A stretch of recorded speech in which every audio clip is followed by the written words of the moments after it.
Since Russia's invasion of Ukraine began in February 2022, arson attacks by juvenile on rail infrastructure and military in Russia have increased. Sometimes youths are promised money for carrying out these attacks. Russians have been seeing a growing number of acts of sabotage, mostly against the railroad and the military, with minors as their culprits.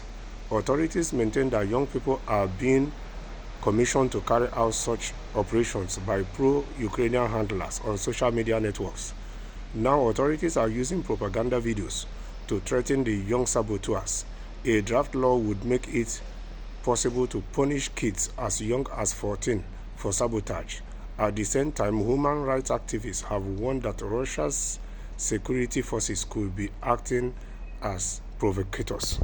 So, when a war is ongoing, each person is looking at what they can explore, what they can use in terms of weakening their enemies, in terms of being able to penetrate into their enemies, they need to be able to overcome and conquer their enemies.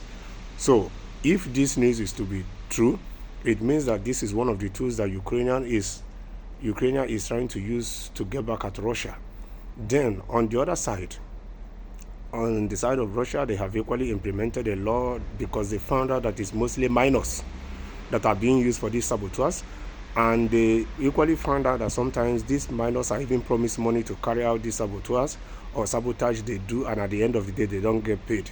So now Russia have passed a law to punish minors starting from the age of 14. And then that's why you see that the human rights are saying what they're saying. At this point in time, it is only fair enough that this war should be put to an end.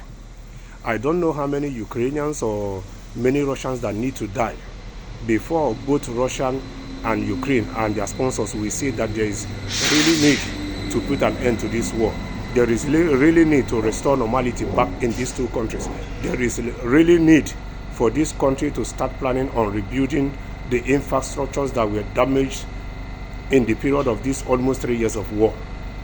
But when a war is ongoing, there are people that are profiting from it, people that are selling weapons, and people that are dealing in all kinds of things.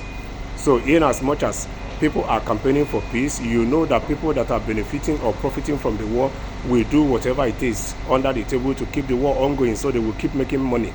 Because war is like a money-making machine for some greedy, wicked, self-centered individuals. So at this point in time, it is only fair enough to find a diplomatic solution where these two countries will meet each other in the middle and end this war.